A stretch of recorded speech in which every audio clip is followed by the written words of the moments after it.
기독교 변증학 이제 마지막 시간입니다. 총 15시간이었는데 우리는 13시간 했습니다. 2시간은 지난 학기에 배웠던 옥중서신의 마지막 부분을 마무리하느라고 2시간을 할애했고 13시간에 걸쳐서 기독교 변증학을 했습니다. 우리가 기독교 변증학을 시작하기 전에는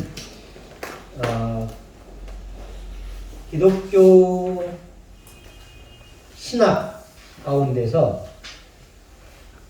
가장 꺼리는 과목이 기독교 변증학입니다. 가장 어렵다라는 겁니다. 내용 자체가. 말 자체가 그렇잖아요. 교회론 하면은 교회. 신론하면 하나님에 관해서. 그리고 성경에 가면 모세오경 하면 그거 이렇게 딱 이미지가 떠오르는데 변증학 하면 떠오르는 게 없어요. 그래서 변증학을 가르치거나 혹은 변증학을 공부한다는 것 자체가 굉장히 어려운 과목인 건 틀림이 없습니다. 왜냐하면 변증학은 철학적 관점에서 신에 대한 이해를 하는 것이기 때문에 그렇습니다. 그래 여러분들 한 학기 동안 이 변증학을 하셨는데 뭔가 잡히는 게 있습니까? 여전히 흐린 가을 하늘에 편지를 쓰는 것처럼 잡히는 게 없으면 이번 학기는 실패한 거고요. 그나마 조금 잡히는 게 있다면 다행한 거고, 그래도 이거 하나만큼은 건졌다 한다면 성공한 겁니다. 자, 그러면 코넬리우스 반틸이 쓴 책, 이 책은 원래 코넬리우스 반틸의 변증학을 2개로 쪼개놓은 책입니다. 그래서 분량이 굉장히 작습니다. 자, 우리가 이 교과서에 얼마나 충실했는지에 대해서 한번 보겠습니다. 그런데 우리는 교과서를 한 번도 읽지를 않았습니다. 그렇죠? 그런데 이 교과서의 내용을 우리가 얼마나 충실하게 응답했는지를 먼저 확인을 하겠습니다.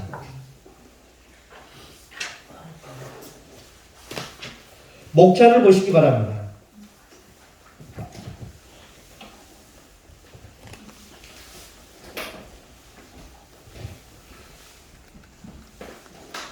자, 이 변증학이라는 시간을 처음 시작하면서 저는 여러분들에게 이 변증학의 위치, 변증학의 포지션이 어딘가에 대해서 설명을 드렸습니다.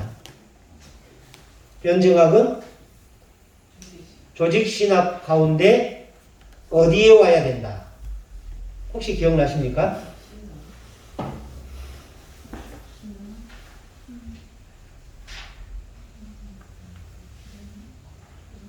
변증학의 포지션, 변증학은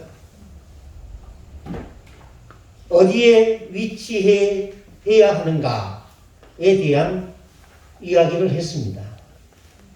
어딘지는 모르겠지만 했다는 건 기억나시죠? 예, 그럼 우리는 한 겁니다.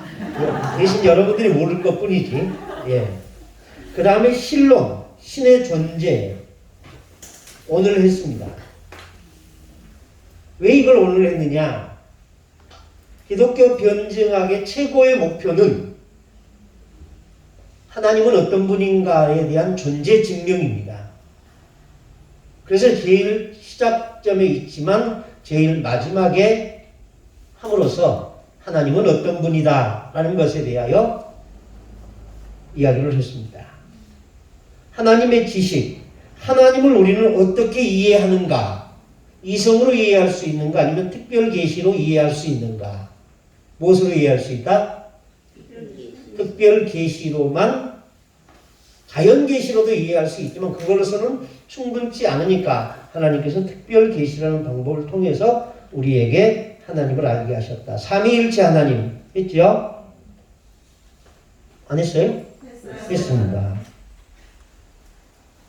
기독교적 인식론, 하나님을 이해하는 데 있어서, 신을 이해하는 데 있어서 우리는 이성을 의지하는가 아니면 특별 계시를 의지하는가?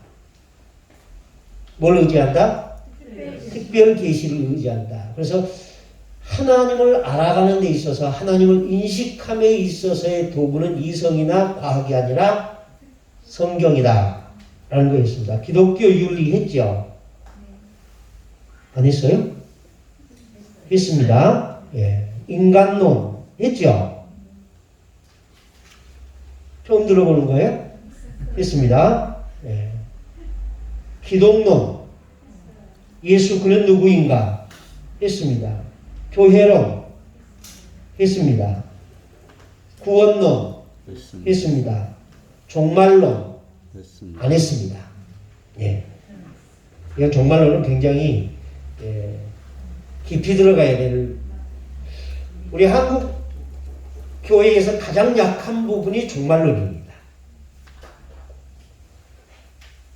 그리고 교회를 가장 혼란스럽게 하는 것도 종말론입니다. 이 종말론이 여러 가지로 설명을 할 수 있습니다. 여러분 천년왕국을 믿으십니까? 그 천년왕국을 전천년설, 무천년설, 세대주의 천년설, 후천년설 이 네 가지로 나누어집니다.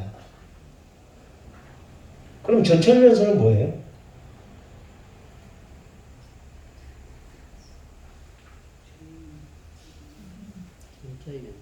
지나간 거예요? 네? 지나간 거예요? 전철이. 그럼 무천년설은 뭘까요?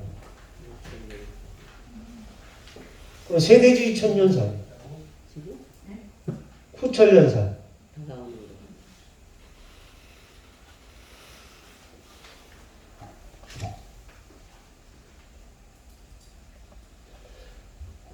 아주 쉽게 5분 안에 제가 설명을 드리겠습니다.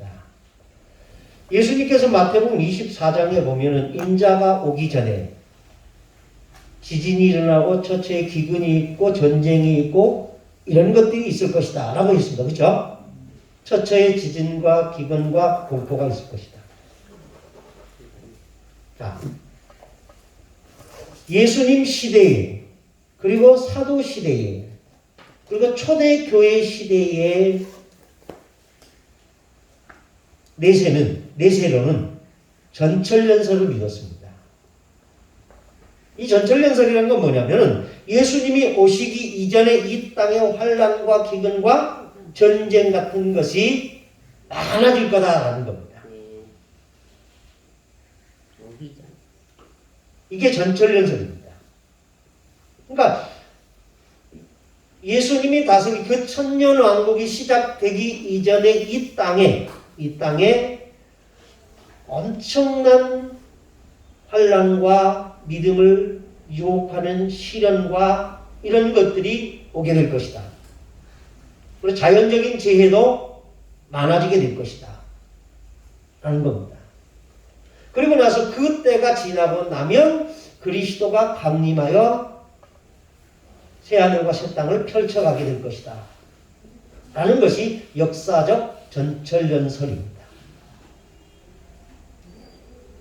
여러분들은 이게 첫 번째입니다. 두 번째는 무철연설입니다. 무철연설. 자, 이 역사적 전철연설을 초대교회에서는 확실하게 믿었습니다. 그러면서 초대교회 성도들이 고난을 당하고 환난을 당할 때, 근데 그 초대교회가 환난을 당하는 기폭점이 뭐였냐면 AD 70년에 로마가 예루살렘을 함락할 때, AD 70년에 로마 군대가 예루살렘을 함락하여 성전을 파괴할 때, 그때로부터 환난이 시작됐다라고 보았습니다.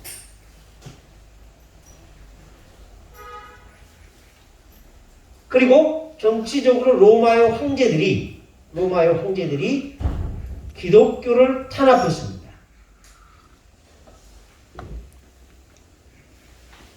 그러면서 그 기독교적 탄압을 견디고 그 로마의 황제들의 탄압과 핍박을 견딜 수 있게 하는 힘이 무엇이었습니까? 잠깐 후면 누가 오신다? 우리의 주님이 다시 오신다. 그러니 뭐 하자? 참자. 언제까지? 주님이 금방 오실 거니까 조금만 참자. 이 생각이었습니다. 그 믿음으로 그들은 그 많은 환난과 고통을 참았습니다.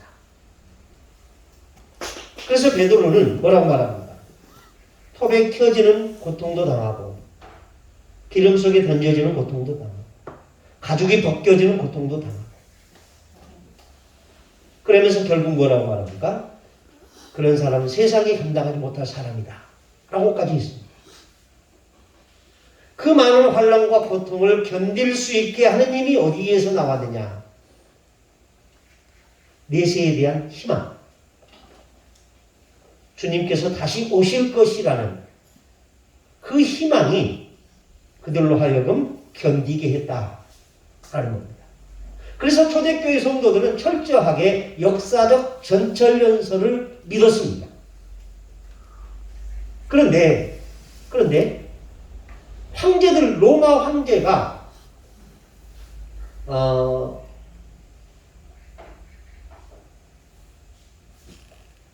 313년에 로마 황제가 기독교를 인정을 해줍니다. 종교로. 그래서 지하에 있던 종교가 지상으로 올라옵니다. 숨어서 은밀하게 모이던 모인들이 드러내놓고 모이게 됩니다. 그리고 380년 데오도시우스 황제에 의해서 로마가 기독교를 국교로 선언을 합니다.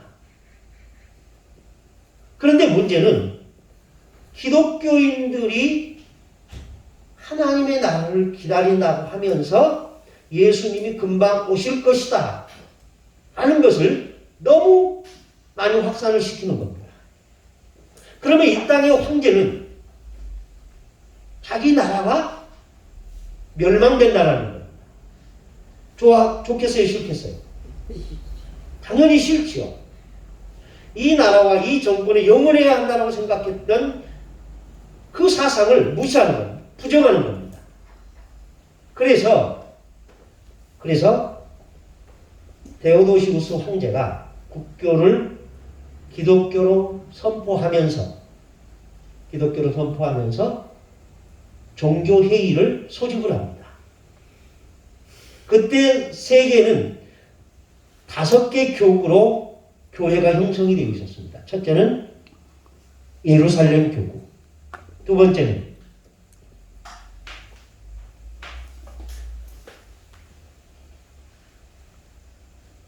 로마 황제가 소집했다니까요. 첫째는 기독교의 발원지인 예루살렘, 두 번째는 그쵸, 로마 교구예요. 로마 교구. 그 다음에 콘스탄티노플, 그 다음에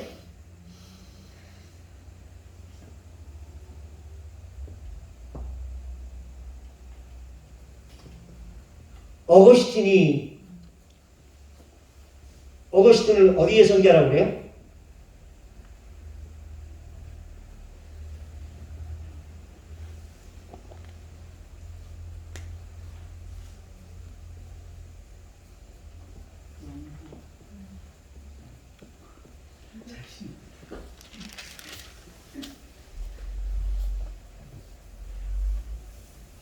로마가 통치하는 그 세계에 기독교 국가로서 로마가 공포하면서 황제들에게 떨어진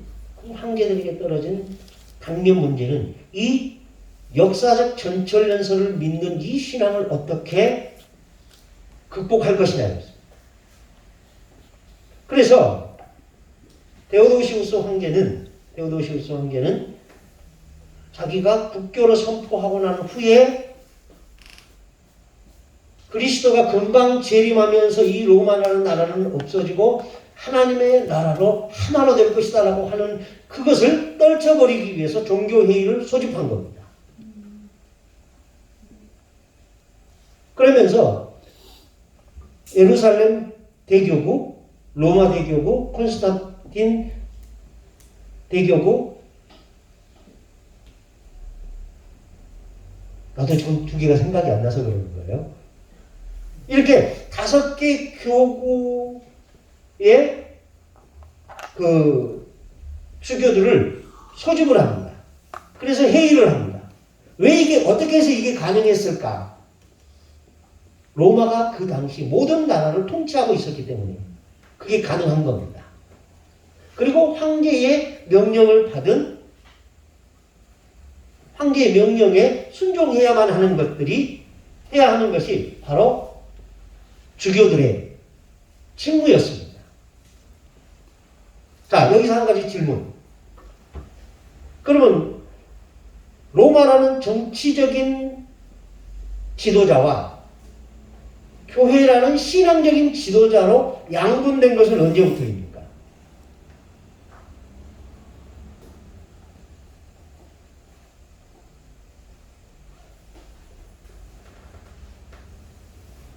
(590년이에요) 590년. 그러니까 기독교가 로마 카톨릭의 태동이 590년에 교황을 선출하면서부터 시작됩니다. 그러면서 정치적인 세상의 왕과 신앙적인 종교의 지도자로 양분하는 겁니다.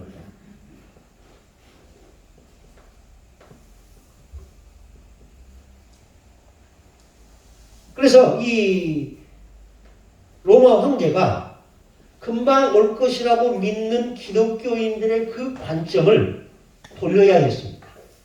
그래서 종교회의를 소집합니다. 그래서 그때 종교회의에 참여한 사람이 누구였냐면은 어거스틴입니다. 어거스틴. 많은 종교 지도자들이 참석했는데 그때 어거스틴이 뭐라고 설명을 한가 하면은 이미 그리스도의 나라는 이 땅에 펼쳐졌다. 로마의 황제가 기독교를 국교로 선포함으로써 주님의 나라는 이 땅에 이미 실현되었다. 그렇게 보았습니다. 그리고 그 기간은 1000년이 아니라 수도 없이 길 것이다. 그래서 이 중세교회는 무천년설을 믿었습니다. 그러면서 그 1000년이라는 숫자는 상징에 불과하다라고 있습니다. 그러니까 로마 황제가 얼마나 안도했겠어요. 그리고 숫자가 1000년이라는 숫자도 상징으로 해석을 하는 겁니다. 그러니까 그 1000년이 1000년이 될 수도 있고 만년이 될 수도 있다. 그러니까 로마 정치하는 사람들의 입장에서 보면은 한시름 배운 겁니다. 그래서 1000년 이상 중세교회 시대에는 내세론을 무천년설로 믿었습니다. 그러다가 종교개혁이 일어납니다. 그러니까 그 이전까지는 일반 신도들에게 성경을 배포하지 않았습니다. 그런데 종교개혁과 함께 성경이 일반인들에게 공급이 되고 그리고 연구하게 됩니다. 그러면서 신학자들 사이에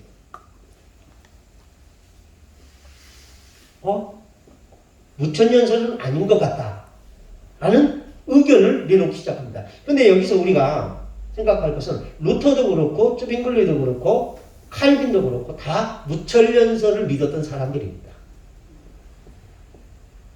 그런데 종교개혁이 지나가고 난 이후에 성경을 연구하다 보니까 사람들이 그렇게 믿어왔던 1000년 이상 무천년설을 믿어왔던 그 신앙이 잘못될 수도 있다는 것을 발견하게 됩니다. 그러면서 개혁주의 신학이 태동하면서 다시 역사적 전천년설로 환원을 합니다. 무슨 말인지 아시겠죠? 그래서 역사적 전천년설로 시작했던 기독교의 역사가 중세교회 때 무천년설로 갔다가 다시 종교개혁 이후 개혁신학이 자리를 잡으면서 역사적 전천년설로 다시 환원되었다라는 겁니다. 그래서 지금 보수주의적인 개혁주의는 역사적 전천년설을 믿습니다. 그러니까 여러분들 교회에서 설교 들으실 때 목사님들이 뭐 일본에 지진이 일어나거나 어디에 화산이 폭발하거나 무슨 전쟁이 많이 일어나 할 때 무슨 말을 합니까? 주님 오실 날이 가까웠습니다 라고 얘기하죠. 그게 역사적 전천년설을 믿는다는 의미입니다. 그런 환란이 끝나고 난 후에 주님의 나라가 이 땅에 세워질 것이다. 주님의 나라가 이루어지기 전에 그런 역사가 있을 것이라는 게 역사적 전천년설이고요. 그리고 무천년설은 우리가 알지 못하는 사이에 그런 것들이 다 지나가고 이미 이 땅에 주님의 나라가 세워져 있다라고 보는 것이 무천년설이었습니다. 그러니까 이건 정치적인 고민을 덜어주기 위한 신학적 해법이 무천년설을 태동하게 된 원인이었다라는 겁니다. 뭔가 이해되십니까? 그럼 세대주의는 뭐냐? 이 세대주의는 지금까지 6000년의 역사를 7세대로 나누는 겁니다. 무슨 시대 이런 식으로. 그러면서 마지막 그 그리스도의 왕국이 이루어지기 전에 환란과 지진과 이런 것들이 있을 것이다 라는 겁니다. 그러니까 무천년설과 역사적 전천년설과 세대주의 천년설은 공통점이 있습니다. 그게 뭐냐면 그리스도의 왕국이 이루어지기 이전에 큰 환란과 고난과 역경이 있을 것이다 라는 겁니다. 그런데 무천년설은 그것을 우리는 모르고 지나갔다라는 거예요. 그렇지만 그거 있다라는 것을 전제로 합니다. 그 다음은 후천년설은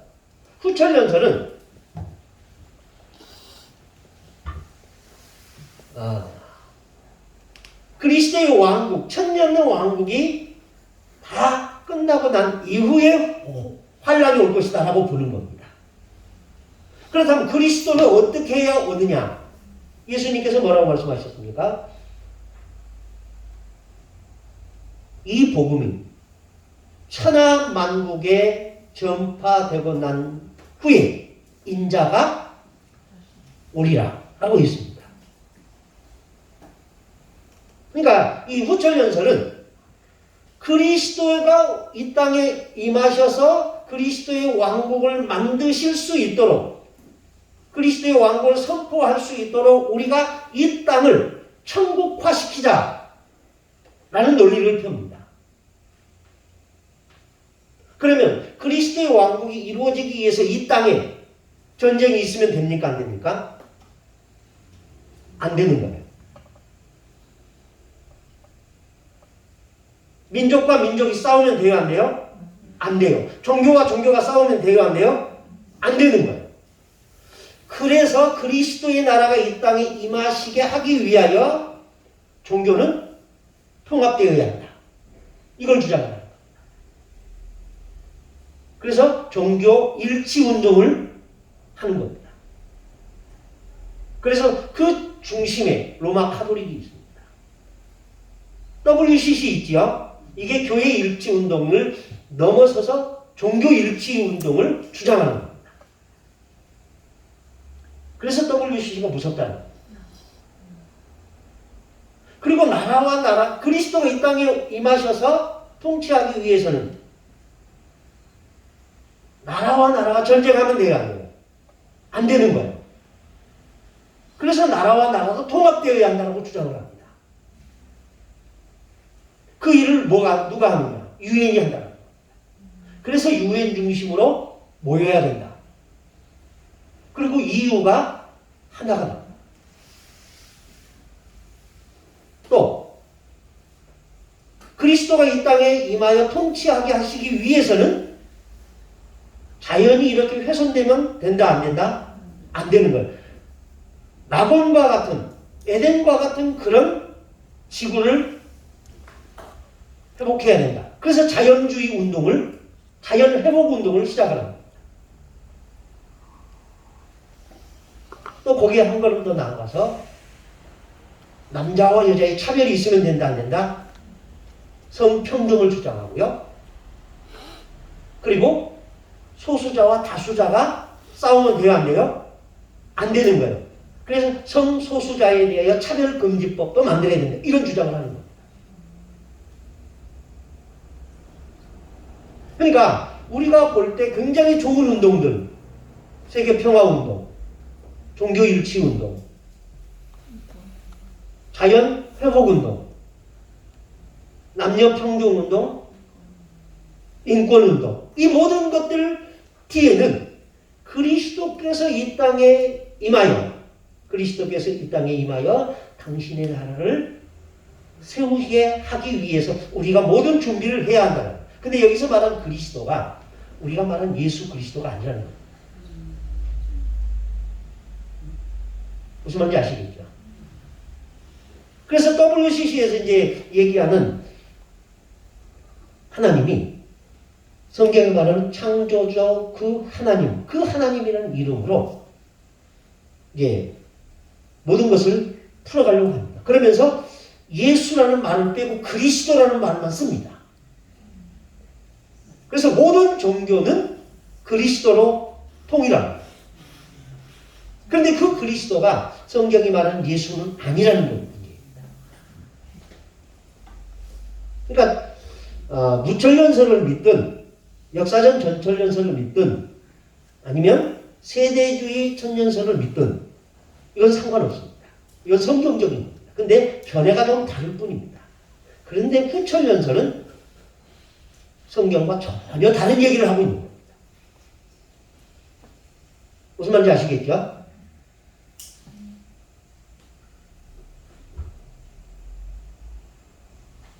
물론 제가 10분 만에 설명을 했는데 이 설명을 여러분들 다 이해할 수 있을 거라고는 기대는 하지 않습니다. 근데 그렇더라는 것만 이해하시면 됩니다. 그러니까 역사적 전연설은 그 시대의 상황에 따라서 초대교회 성도들이 그렇게 주님이 금방 오실 거라고 기대했습니다. 그런데 정치적인 상황을 고려해서 어거스틴이 무천년설을 주장을 하는 겁니다.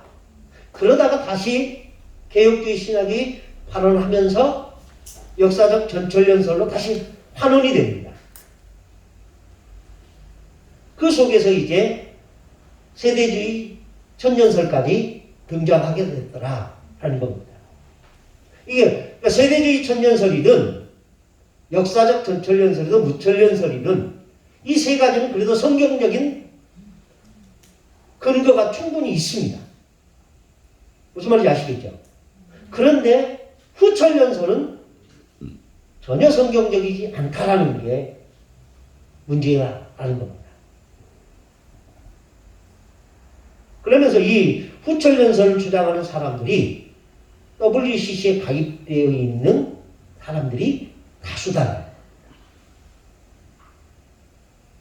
그래서 한국교회가 지금 WCC에 많이 가입이 되어 있습니다. 그 중심에 감리교, 오순절 계통의 교회들, 그리고 장로교에서는 통합층, 여기에 가담이 되어 있습니다. 그리고 김삼원 목사님이 옛날에 WCC 한국 총회를 부산에서 했을 때 실무위원이었습니다. 회장이었습니다. 그리고 백석대학교 총장이 그 실행이사였습니다. 장종현 씨가. 알든 모르든 어쨌든 상황은 그렇습니다. 그래서 이 후철연설은 어떤 신학자들은 적그리스도라고 해석하기도 합니다. 굉장히 잘못된 신학이다라는 것만은 틀림이 없다라는 겁니다. 근데 여러분들의 교회, 보통의 교회에서는 이 역사적 전철연설과 세대주의 전철연설을 기반으로 해서 설교를 합니다. 그래서 지진이 일어나고 전쟁이 일어나고 일어나면 주님 오실 날이 멀지 않았다. 그러니 깨어 기도하라 라고 설교를 하죠. 그런 것들이 그 전철연설을 기반으로 한 설교다라는 겁니다. 그러면 목사님 그 예수 빼버리고 이제 그리스도가 이제 원칙이 된다고 그랬죠. 네. 그럼 기도할 때 이제 예수를 빼고 그리스도로 이제 기도를. 그러니까 여러분 카톨릭 교회 카톨릭의 기도를 혹시 들어보셨습니까? 그리스도의 이름으로 비나이다 이렇게 끝나요. 아니 또 한 가지만요. 지금은 우리가 이제 보통 듣기는 성령의 시대다. 그래서 성령의 시대, 성령 하나님 시대를 이렇게 우리는 이제 기도를 했는데요. 예수 그리스도 성령 하나님. 그랬는데 이제 예수 빼버리고 그리스도 하면 성령은 어디로 가버린 거예요? 그리고 지금 우리 시대는 성령 시대라고 말하는 것 자체도 삼위일체를 잘못 이해해요. 잘못된 거예요? 삼위일체론을 잘못 이해하니까 네. 예수님 오시기 이전은 성부 시대, 네. 초대교회에서는 성자 시대, 네. 예수님이 떠나고 난 이후에는 성령 시대 네. 이렇게 말하는 것 자체가 삼위일체 하나님을 잘못 이해한. 그럼 지금은 어떻게 이해를 해야 되나요? 여전히 주님이 다스리신 시대입니다. 그러면 그러니까 성부, 성자, 성령을 이렇게 나누지는 말라는 얘기예요. 우리는 자꾸 나누려고 하는 거예요. 나누진 않죠. 근데 지금 성령 시대다라고 하는 것 자체가 나누는 거예요. 예수 그리스도 이름으로 기도 안 해요? 하죠. 안 하나요? 하죠. 네. 네. 아니 나눈다 하니까 기왕이 나누기 좀 알았으면 싶어서 그래요. 네. 미안해요. 아니에요. 네.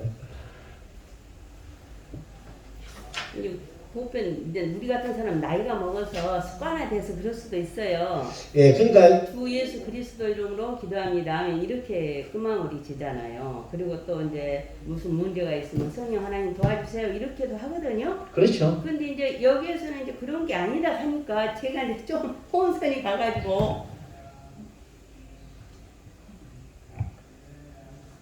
자, 종말론 설명을 했고요. 그 다음에 이 기독교 생애 철학, 역사 철학, 자연계시의 필요성, 자연계시의 권위, 자연계시의 충분성, 자연계시의 명료성. 이것은 지금까지 강의하면서 여러 차례, 여러 부분에서 말씀을 드렸습니다. 접촉점에 관한 설명을 하겠습니다. 자,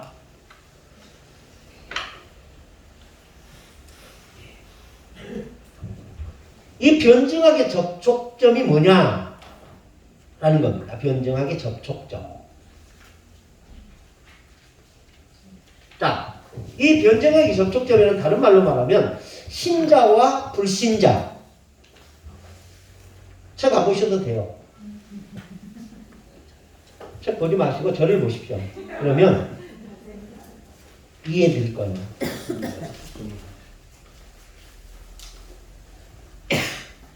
간단하게 제가 도식을 그려가면서 설명을 드릴 테니까 그리고 나서 책을 읽으면 그 얘기가 그 얘기였구나 하는 게 이해가 될 거예요.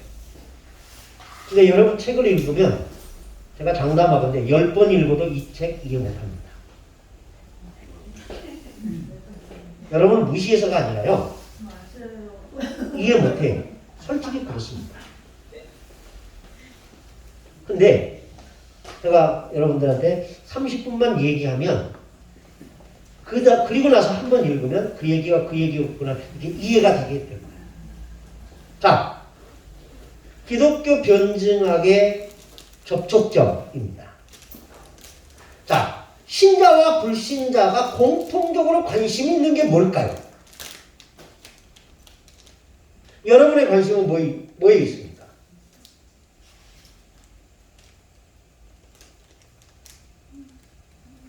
어떻게 하면 영생을 얻을 수 있을까? 디모데가 아니라 누구죠? 니고데모의 고민이 여러분의 고민 아닙니까? 여러분들이 왜 교회 다닙니까?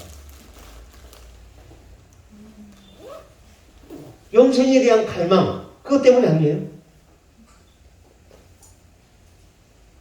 비록 그것이 하나님이 원하시는, 하나님이 말씀하시는 영생과 우리가 생각하는 영생이 다를지라도 그 영생에 대한 갈망이 우리를 종교심을 가진 인간으로 만든 거예요.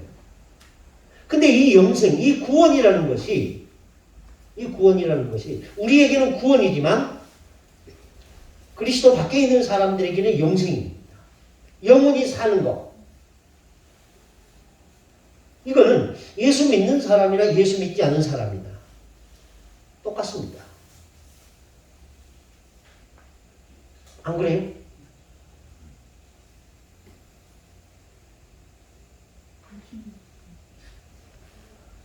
방법이 다를 뿐이에요.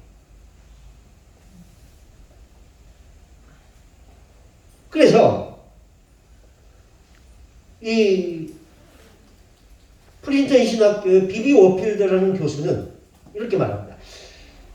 기독교 변증학의 접촉점으로서 그 하나를 따진다고 한다면 그것은 구원이다. 그러면 이 구원은 신자나 불신자나 기독교인이냐 비기독교인이냐 모두에게 공통분모입니다.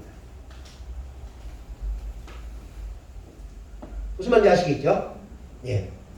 그런데 이 구원을 어떻게 얻을 것인가에 대해서는 달라지는 겁니다. 자,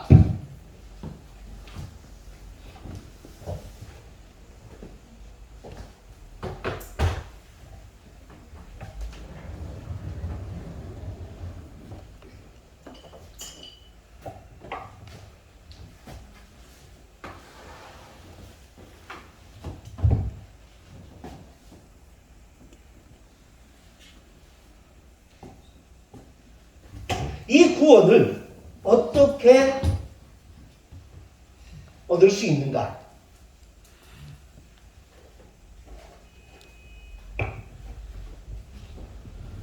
이 구원을 얻는 방법에 대해서 자연주의가 있습니다. 그리고 또 다른 하나는 이 자연주의의 반대는 뭐겠습니까? 초자연주의. 이 자연주의라는 말은 어떤 말이냐면은 성경이 말하는 인간의 원죄가 인간의 본성을 오염시키지 않았다라고 보는 겁니다. 성경은 인간은 죄로 인하여 그 하나님의 형상이 어떻게 됐다는 거예요? 파괴되었다. 죽었다라는 거예요. 그런데 자연주의에서는 뭐라고 보느냐? 인간의 원죄란 없다. 그러니까 원죄가 없다라는 것은 하나님의 형상, 인간의 본성이, 그러니까 이제 원죄가 없다라는 것을 이야기하면은 하나님의 형상이라는 말을 쓸 수가 없는 거예요. 그래서 원죄가 없다라는 이 말은 그래서 이들은 하나님의 형상이라는 말을 쓰지 않고 인간의 본성이 파괴되지 않았다라고 보는 거예요. 자, 인간의 본성이 파괴되지 않았으니까 이 인간은 자기 노력으로 구원에 도달할 수 있다라고 보는 거예요.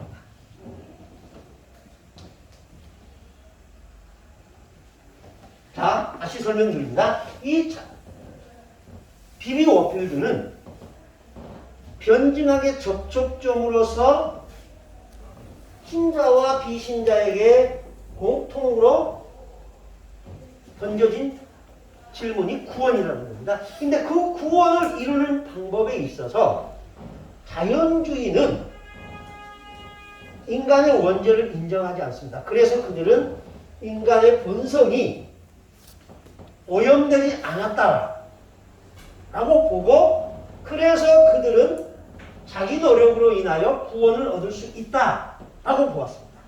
그래서 이 자기 노력으로 인한 자기 노력, 이것을 가리켜 이제 믿음이라고 합니다. 그래서 이 믿음은 신의 선물이 아니라 인간의 노력으로 봅니다.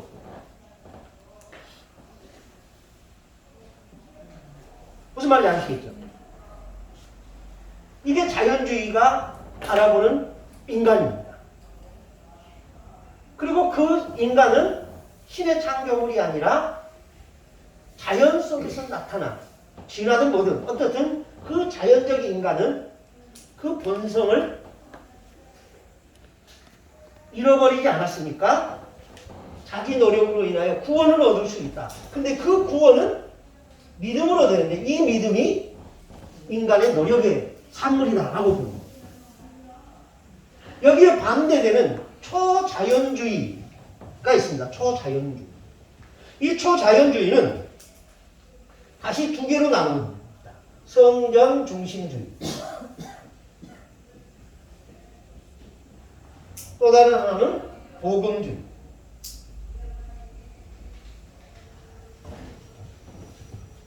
자, 성전 중심주의는 뭐냐? 하나님의 은혜.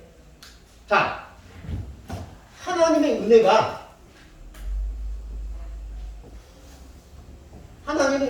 임하는데 이 은혜는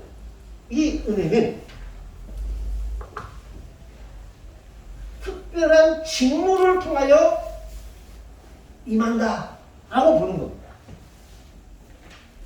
특별한 직무. 여러분들 여기서 조심해야 할 게 뭐냐면 성전 중심주의. 이 성전이라는 겁니다. 성전.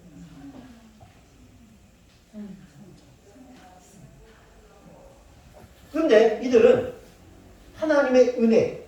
자, 이 은혜가 뭐냐면 믿음을 말하는 겁니다. 이 하나님의 은혜로 우리가 구원을 받죠? 그렇죠? 근데 이 은혜가 특별한 직무와 특별한 의식을 통하여 이 은혜가 임한다라고 보는 겁니다.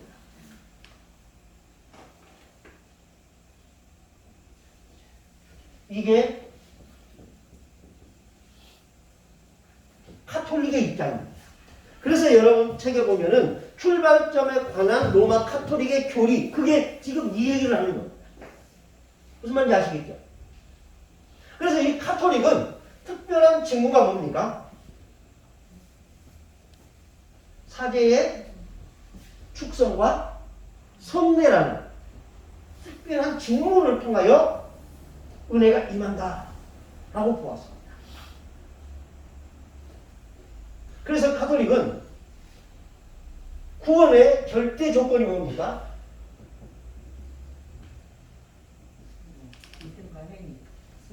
세례입니다. 세례. 근데 이 세례를 누가 베풀어요? 교황이 베풀어요. 근데 그 교황이 모든 것을 다 할 수 없으니까 이름에서 사제들이 베풉니다. 그래서 이 직무, 사제라는 그 직무적 행위, 이걸로 인하여 하나님의 은혜가 임한다 라고 보았습니다. 무슨 말인지 아시겠죠? 예. 근데 복음주의는 아니다. 하나님의 은혜는 이런 특별한 직무나 예식에 의해서 임하는 게 아니다.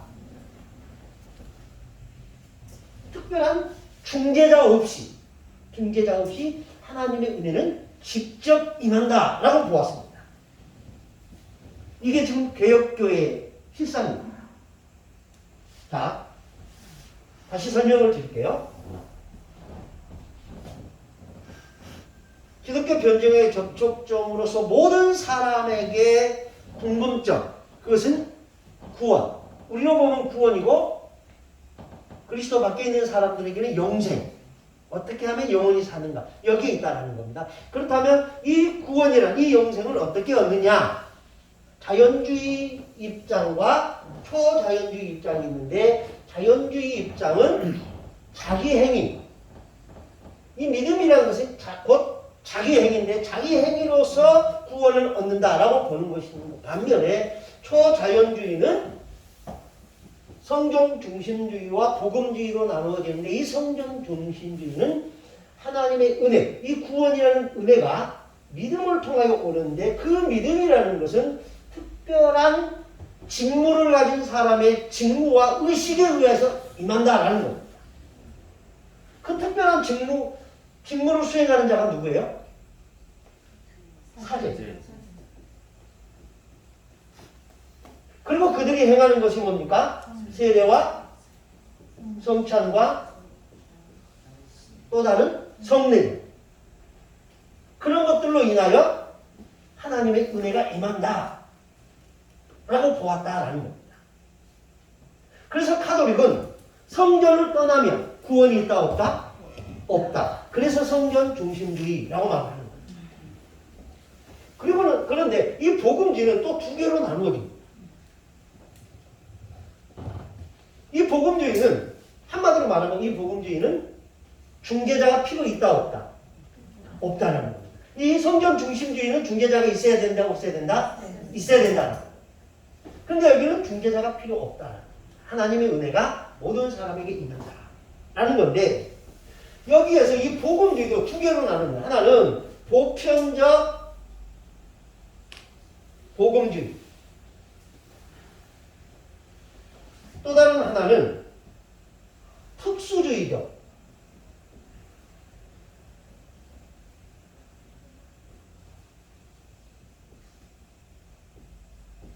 자, 보편적이다, 특수하다 이 말이 여러분은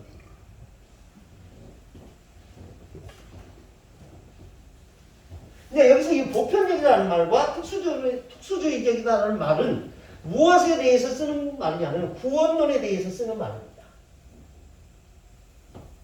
구원에 있어서 하나님의 보편성을 강조하는 집단과 구원에 있어서 하나님의 특별 은총을 주장하는 구원론이다라는 얘기입니다.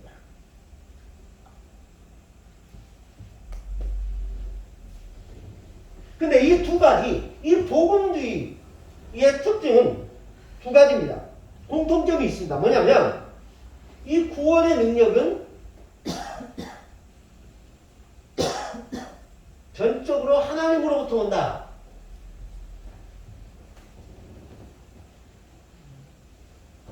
그리고 이 구원의 능력이 개인 영혼에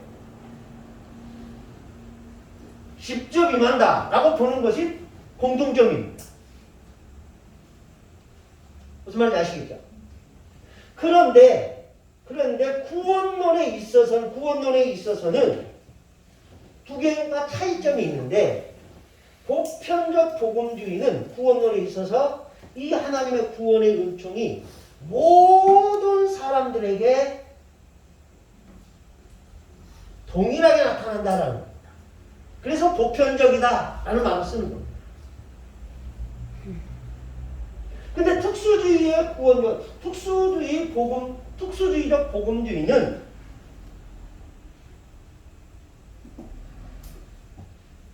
하나님의 구원의 은총이 모든 사람에게 임하는 것이 아니라 특별한 사람들에게 제한되어 있다라는 겁니다.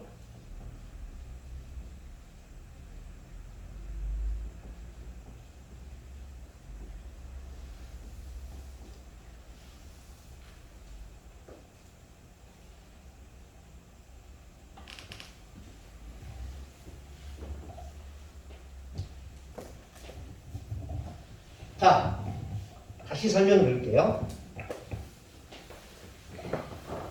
구원의 접촉점으로, 변증학의 접촉점으로서 구원을 어떻게 볼 것이냐에 대해서 자연주의자가 있고 초자연주의자가 있다.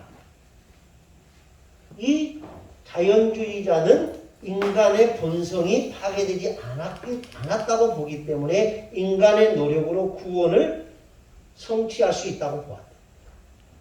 그리고 그 구원의 노력이 인간의 믿음인데 이 믿음이 인간의 부산물, 인간의 노력의 결과를 봅니다. 신과는 전혀 상관이 없는 거예요.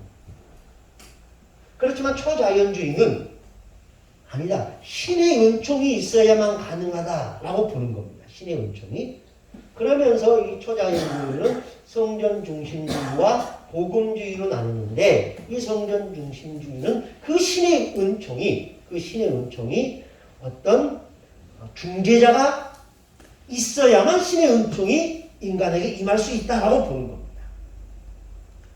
그 중재자가 뭐냐면 사제. 그러니까 사제가 하나님과 신자들 사이에서 중재자의 역할을 할 때만이 이 은혜가 임할 수 있다. 그리고 이 은혜를 받기 위해서는 어디에 붙어 있어야 된다? 성전에 붙어 있어야 된다. 그래서 성전을 떠나서는 구원을 받을 수 없다. 그래서 중세교회에서 가장 무서운 형벌이 사형이 아니라 출교였습니다. 무슨 말인지 아시겠죠? 예. 근데 복음주의는 구원의 은총이 절대적으로 하나님의 은혜로 임한다. 그리고 이 구원의 능력이 개인의 영혼에 직접 임한다. 라고 보았습니다. 그런데 이 구원이라는 관점에서 보니까 어떤 사람은 모든 사람에게 이 구원의 능력이, 구원의 은혜가 임하더라 라고 주장하는 사람이 있는 거 아니에요? 아니다. 하나님의 은혜는 특별한 사람들에게만 임한다 라고 주장하는 사람들이 나누었다는 겁니다. 그래서 보편적으로 모든 사람에게 똑같이 구원의 은혜가 임한다라고 보는 사람들이 보편적 복음주의자라고 이름이 붙여졌고, 특별한 사람들에게만 구원의 은총이 임한다라고 보았던 믿는 사람들에게는 특수주의적 복음주의자라는 이름을 붙이게 되었다라는 겁니다. 그래서 이 보편적 복음주의자들, 이 사람들을 뭐라고 하냐면 알미니안주의자라고 이야기하고요. 이 특별한 사람들에게 나타나는 구원의 은총, 특수주의적 복음주의를 따르는 사람들을 가리켜서 칼빈주의자라고 이름을 붙였다라는 겁니다. 이게 변증학의 마지막 챕터입니다. 이해되십니까? 그러면 여러분은 어디에 있습니까? 여기에 포착되어 있다. 근데 이 칼빈주의에 하나의 약점이 있습니다. 장점도 많이 있지만은 약점이 뭐냐면은 이 구원론에 있어서 성도의 견인이라는 것이 많은 공격을 받습니다. 성도의 견인이 뭡니까? 구원으로 이끄는. 무조건적 은총에 의해서 한 번 선택된 사람은 그 구원을 상실할 수 있다, 없다? 없다. 그러니까 막 살아도 된다. 그까지는 아니에요. 성당까지 가야만 되는 거 아닌가? 그래도 끝까지. 칼빈은 그렇게 생각을 했습니다. 끝까지 가야 된다. 그런데 칼빈주의를 공격하는 사람들은 그렇게 생각하지 않았습니다. 그래서 이 특수주의적 복음주의 안에 이 구원론에 있어서 칼빈이 말하는 그 성도의 견인, 성도의 이 견인론에서 종말론이 굉장히 시끄럽습니다. 그래서 이 성도의 견인이 여기에서 극단적 칼빈주의가 나옵니다. 극단적 칼빈주의. 여기에 나타난 사람이 구원파입니다.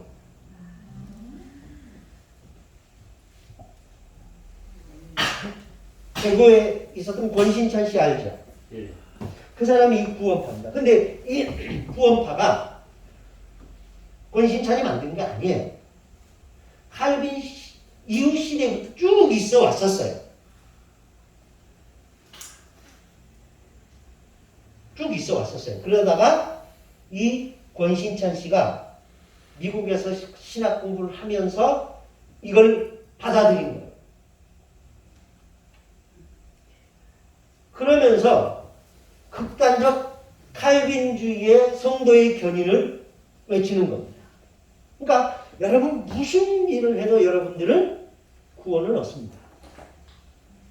그러다 보니까 그의 장인이 누구예요?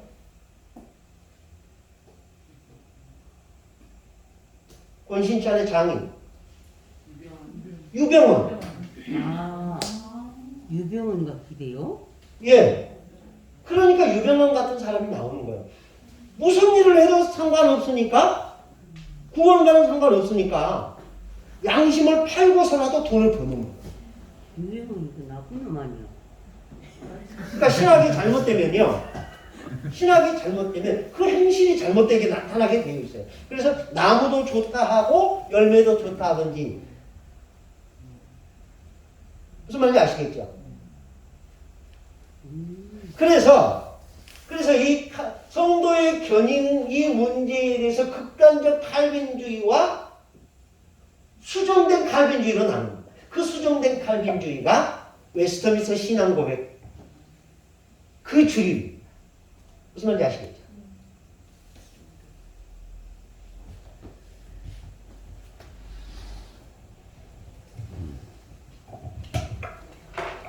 루터는 다른 부분인가요? 네? 루터교도 다른 부분인가요? 루터교는 또 다르죠. 거기도 이제 복음주의 안에는 들어가요. 근데 칼빈주의하고는 조금 다릅니다. 여기는 그 성도의 견인 부분에 있어서 이렇게 갈라졌잖아요. 네. 그런데 그런 부분들이 신학을 잘못 이해해서 그런 것이죠. 그렇죠. 예를 들어서 이 극단적으로 가는 부분들은 소위 말해서 가마 기초적인 그 신앙에 있어서 믿음과 행함의 기본 논리를 모르는 사람들. 그렇게 볼 수 있죠. 그죠? 예. 그것을 정립이 안 된 사람은 결국은 노모냐으로 갈 수 있다는 거지. 예, 예. 그러니까 있지 않으면은 이렇게 가게 돼요. 그러니까 해석이 나름이에요. 그러니까 칼빈의 이 성도의 견인을 칼빈은 요한복음을 기초로 해서 성도의 견인을 주장을 했는데 나에게 주신 자는 하나도 잃지 아니하리라 하신 말씀을 이루려 하심이라 이 말씀을 근거로 해서 성도의 견인을 이야기했는데 다른 사람들은 아니다. 하나님은 그 뜻대로 행하지 않는 자를 성경책에서 지워버린다는 말까지 했지 않느냐 하면서 공격을 했습니다. 그러다 보니까 이 칼빈의 그 말을 문자 그대로 믿으면서 추종하는 세력이 나타나게 된 거고, 그러면 칼빈은 이런 의도로 이야기했는데 성경도 이렇게 이야기하고 있구나. 그러면 우리는 좀 보완해야 되느냐. 그래서 보완된 칼빈주의, 구원 성도의 견인에 대해서만 그렇게 해석하는 사람들이 생기게 된 겁니다. 그래서 이 결국은 보면은 성령의 존재 여부에 따른 거예요. 성령이요? 예. 그 성령과는 또 상관없는 게 신학에 대한 이해의 차이지요. 예, 그것이 실질적으로 나타나는 것이 현상을 실질적으로 나타내는 것이 돈이잖아요. 그런데 결국은 유병환이 같은 구원파 같은 경우에는 믿음과 행함에 대한 기초 지식이 없는 상황, 기초에 습득이 없는 사람이기 때문에 이쪽으로 갔는데 믿음과 행함에 원초적으로 가져오는 성령의 그 역할인데 이 사람들은 결국 성령이 무지하다는 거죠. 그렇게도 이제 해석하면 할 수 있죠. 근데 저는 어떻게 해석하고 싶냐면은, 인간이라는 욕망이 있잖아요. 신앙의 끈도 놓치지 않고 인간의 욕망도 갖고 싶은 거죠.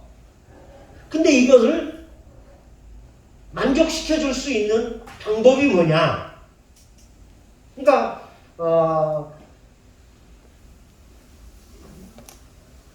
중세교회가 시작되면서 역사적 전철연설을 믿고 있는 크리스천들의 시각을 돌리기 위한 그 신앙과 정치의 그런 조합, 이걸 이루기 위해서 무철연설을 만들어낸 거잖아요. 그러면서 역사적 전철연설에 대한 기대감을 낮췄습니다. 근데 이런 극단적 칼빈주의도 그런 어떻게 보면 하나의 뭐라 할까요? 신앙과 인간의 욕망의 타협. 여러분, 정말 경건하게 살고자 하는 자는 뭐가 있다고 그랬습니까? 고난이 있을 거라고 그랬습니다. 그런데 그 경건하게 살면서도 경건하게 산다는 위안을 받으면서도 욕망을 포기하고 싶지 않은 거죠. 그걸 신학이 대신해 주는 겁니다. 그러니까 유병환 같은 사람은 자기는 아무리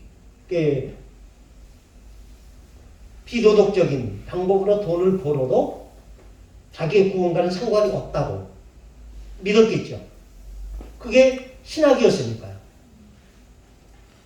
그래서 신앙과 삶이 괴리된 현상이 나오는 거예요. 근데 그걸로 우리 전사님 말씀처럼 성령은 우리로 하여금 거룩하게 살라고 말씀을 하시는데 그것을 거역하는 행위가 되는 거죠. 그렇게도 해석할 수 있습니다. 그 도리가 맨 처음에 한 20년 전에 등장을 할 때 그 TV에서 딱 나와 EBS 나왔을 때 딱 보니까 그 사람은 성령이 없어요. 말 자체가. 목사님 있잖아요.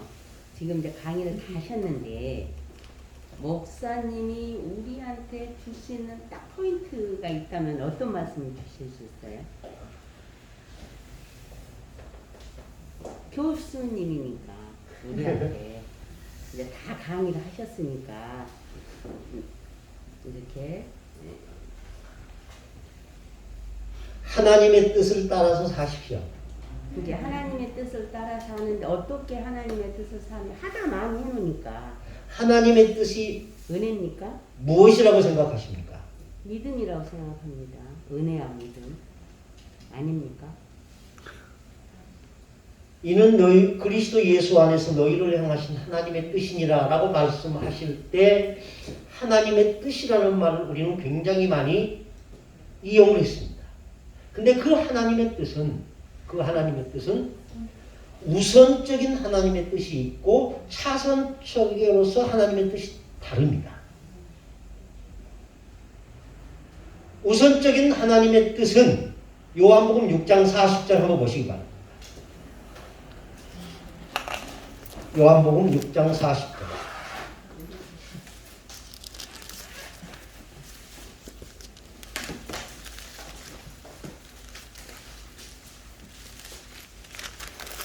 몇 장이요? 6장 40절. 6장 40절. 요한복음입니다. 요한복음 6장 40절 시작. 내 아버지의 뜻은 아들을 보고 믿는 자마다 영생을 얻는 것이니 마지막 날에 내가 이를 다시 찾으리라. 내 아버지의 뜻은 내 아버지의 뜻이라고 나오죠? 예. 하나님. 그 누가 말씀하신 거예요? 예수님. 예수님이 말씀하신 거예요. 내 아버지의 뜻은 뭡니까? 아들을 보고 있는 아들을 내 아버지, 내 아버지. 예수를 믿어 뭐 하는 거예요? 영생을 얻는 것이다 라는 겁니다. 이게 하나님의 가장 우선적인 뜻입니다. 그러니까 안 돼. 우리 알아. 디모데전서 4장 2절 한번 보시기 바랍니다.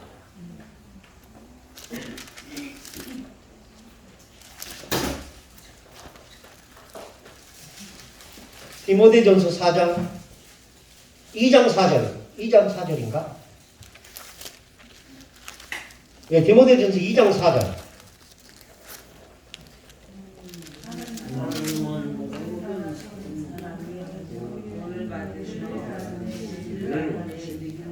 하나님은 모든 사람이 구원을 받아 진리를 아는 데 이르기를 원하시느니라. 요한복음 6장 40절과 같아요, 틀려요? 같은 말입니다. 그러니까 하나님은 모든 사람이 구원을, 진리를 알고 구원을 얻기를 원하십니다. 근데 그 진리가 누구예요? 예수입니다. 그러니까 요한복음 6장 40절에 하나님의 뜻은, 내 아버지의 뜻은 아들을 보고 영생에 이르는 거예요. 구원을 이루는 거예요. 이게 하나님이 우리를 향하신 우선적인 뜻입니다. 네, 그러니까. 두 번째, 차선적인 뜻이 있습니다. 레위기 11장 44절 45절 보십시오. 레위기 11장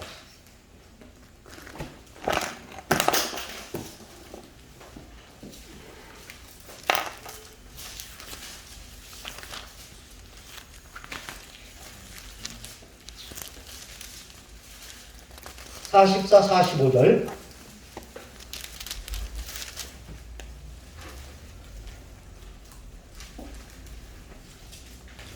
찾으셨어요?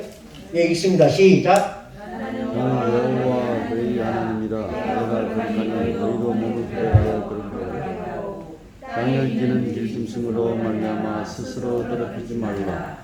나는 너희 하나님이 되고 너희를 애굽 땅에서 인도하는 여호와라. 내가 거룩하니 너희도 거룩할지어다. 네. 거룩한 삶이 하나님의 뜻입니다. 근데 그 거룩한 삶이란 먹는 것부터 시작된다는 겁니다. 이게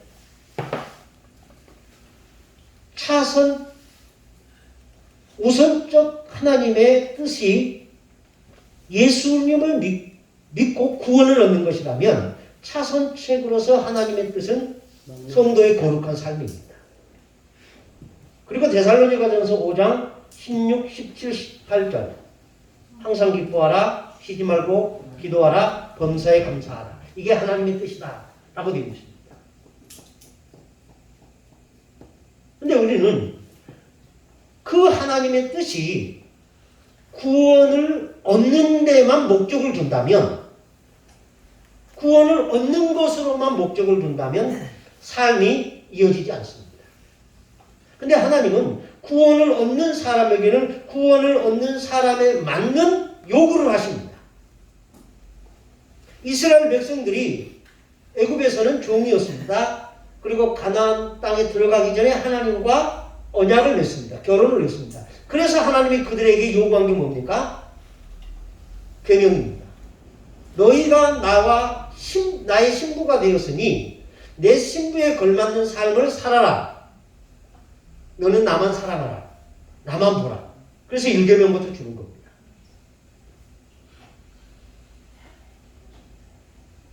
그러니까 구원과 삶은 별개의 것이 아니라는 겁니다. 구원받은 사람은 구원받은 삶에 사람답게 사는 것. 며칠 전에 이 길을 가다가 독특한 교회 하나를 봤습니다. 이 건물 지하인가요? 다운교회. 이 건물 지하인가요? 네. 어쨌든 다운교회라고 있어요. 교회 이름이 참 특이하구나 라는 생각을 했습니다. 다운. 교회가 지하인가 봐요. 다운? 내려가다? 아니죠. 신앙인 다운교회. 구원받은 사람 다운교회. 아마 이걸 의미할 거예요. 저는 그렇게 해석하고 싶습니다. 그러니까 구원과 삶은 별개의 거 아닙니다. 하나입니다. 그리고 하나가 되어야 합니다. 하나님의 자녀는 하나님의 자녀다운 삶을 살아야 합니다. 근데 우리는 신앙과 삶이 자꾸 괴리되어 가는 겁니다. 뭐 때문에 그렇습니까? 욕망 때문에 그렇습니다. 그것을 내려놓으면 하나님의 말씀대로 살아갈 수 있습니다. 근데 우리는 그걸 자꾸 내려놓기 싫어하는 거죠. 그 내려놓기 싫어한 인간의 심성을 신학이 이렇게 메꿔주면서 잘못된 길로 인도하는 거예요. 그러니까 신학이 잘못되면 삶이 잘못되는 거예요. 틀림없습니다. 그래서 예수님께서 바리새인과 서기관들에게 화 있을진저 서기관과 바리새인들이요, 너희가 한 사람을 얻어서 구원 얻으려고 하는데 그 사람도 못 가고 너도 못 간다, 이런 말씀도 하시고, 너희가 구원 여러 사람들을 막 이끌어내서 배나 지옥의 자식이 되게 한다, 이런 말씀도 하시잖아요.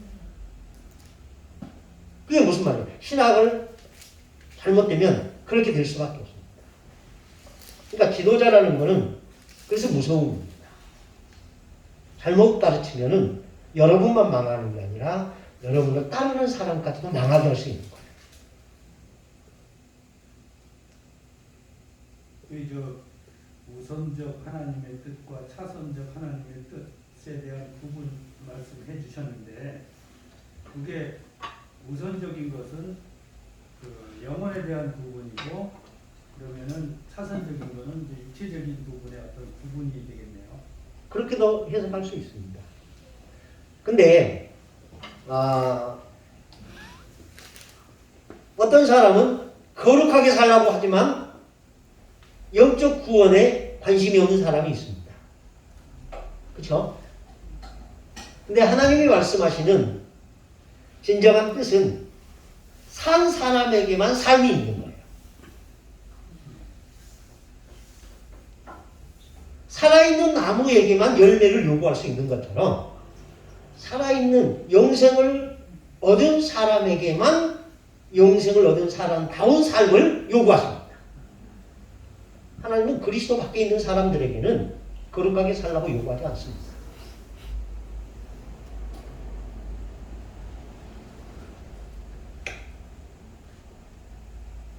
질문에 답이 되셨나요? 네. 죄송해요. 또요.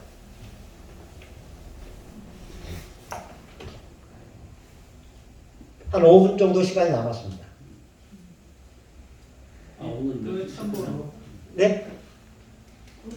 저는요, 고린도전서 3장 이 말씀을 가지고 3장 16절 말씀을 가지고 23절을 가지고 좀 많이 읽으면서 나를 좀 변화시킬 때가 있었거든요.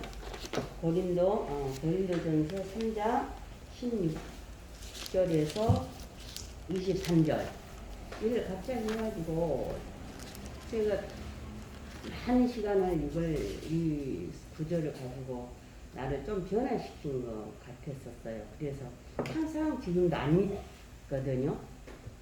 예, 목사님한테 질문을 좀 합니다. 너희는 너희가 하나님의 성전인 것과 하나님의 성령이 너희 안에 계시는 것을 알지 못하느냐. 누구든지 하나님의 성전을 더럽히면 하나님이 그 사람을 멸하시리라. 하나님의 성전은 거룩하니 너희도 거룩하니라. 더 말할 게 뭐 있습니까? 성령이 우리 안에 거주하시면 우리는 성령의 전이 되는 겁니다. 23절까지 한번 읽어봐 주시면 좀 더 좋겠습니다. 아무도 자신을 속이지 말라. 너희 중에 누구든지 세상에서 지혜 있는 줄 생각하거든 어리석은 자가 되라. 그리하여 지혜로운 자가 되리라. 이 세상 지혜는 하나님의 어리석은 것이니 하나님께 어리석은 것이니 기록된 바 하나님은 지혜 있는 자들로 하여금 자기의 꾀에 빠지게 하시느니라 하였고 또 주께서 지혜 있는 자들의 생각을 헛것으로 아신다 하셨느니라. 그런즉 누구든지 사람을 자랑하지 말라. 만물은 다 너희 것이니라. 바울이나 아볼로나 게바나 세계나 생명이나 사망이나 지금 것이나 장래 것이나 다 너희의 것이요 너희는 그리스도의 것이요 그리스도는 하나님의 것이니라. 제가요 이 말이라 공부가 달아요. 하고. 예, 그렇게 사십시오. 그러면 됩니다. 네. 또요.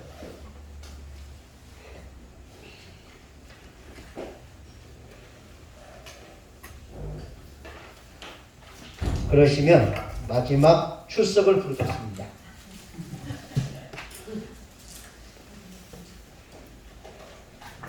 이명성님, 이은혜님, 박순혜님, 배순혜님, 김성숙님, 심경자님, 이승엽님,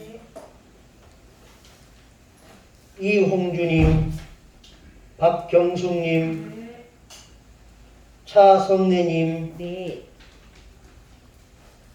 최장욱님, 강지혜님, 김종진님, 이충무님, 문향단님, 백인양님, 이형임님, 김성대님, 네.